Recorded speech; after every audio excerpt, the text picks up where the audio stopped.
All right, I'm Sean Howard, and welcome back to this week's Lesson Tech Helps for Zoom teachers.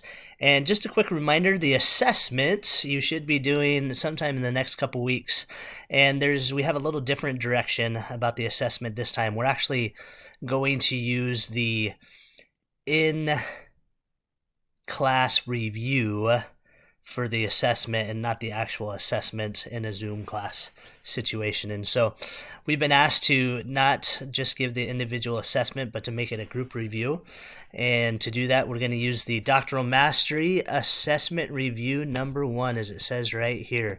And the purpose of this is just to provide a more collaborative approach to assessing what our students have learned and having an experience together, doing that at the end of the semester. And credit's going to be given to all students present at the assessment on the Zoom meeting. And if anybody misses it and needs to make it up, then that's when you would provide the actual doctoral mastery assessment for them, and they can do that on an individual basis and turn that into your teacher and be able to make it up. So after that, you're just going to record a 100% score for the students that participated in the assessment. If they did not, they were absent and didn't make it up, they get a 0 for the end of the semester. Now, they could always make that up later, but we'll just record it as a 0, showing that they haven't done that yet.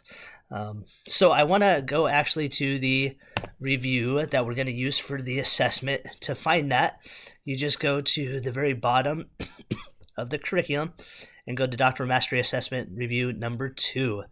And that's right here. And this is designed that you could do it in a person or over a Zoom class. And I just want to point out a few quick suggestions on how to get the most out of this.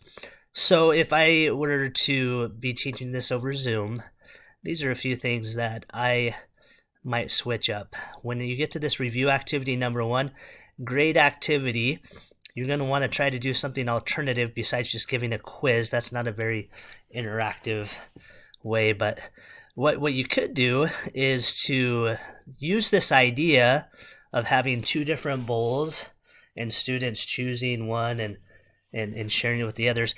But the way that I would do that over Zoom is I would simply probably just let my students know, hey, you got A through M to choose, or 1 through 13, and allow them to just choose a number or a letter, just like the bowls.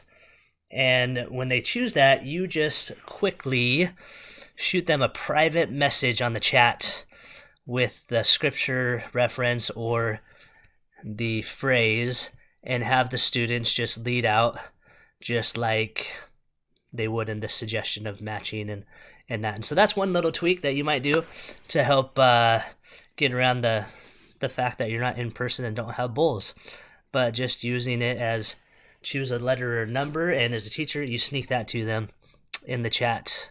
Make it sure that the whole class doesn't get it, just an individual chat to them.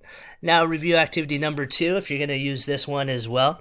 Another quick idea that I would give, this one would be really easy to just, again, let the student know in the private chat what scripture or what they're doing, and they'd be able to have fun sharing a new part of the scripture every 5 seconds and seeing if the class can get what they're doing. Now, that would probably I'd only want to take about 10 to 12 minutes on that portion of the assessment together. And then activity 3, there's a great opportunity. What I might do, you have these scenarios here and you're asking the students to go look at the doctoral mastery scriptures and decide which of those doctoral mastery scriptures and the teachings there would best help this situation. And what could be fun is inviting the students to do that, have them go do that, and then either in the chat, or I might even put a PowerPoint up and have little sections and tell my students they need to put their answer in each section. But have all the students come back and share the doctoral mastery scripture and the doctrine that they think would help, and then that will help you have this visual either in the chat or on the screen and annotating of all the scriptures they thought, and you could ask them to start sharing and have a great discussion about why those doctrines and scriptures would be helpful in these different situations. So another great way that you might do that in Zoom. And then activity 4, I would really probably suggest doing breakout rooms, having them talk about it, and then having something to come back to the class and just report back to them. And activity 5 probably is just going to be best, having them just share out in the class and do that. So there's a few different ideas. I hope that helps as you're getting ready for your assessments over Zoom this semester. Have a great week and good luck with that assessment.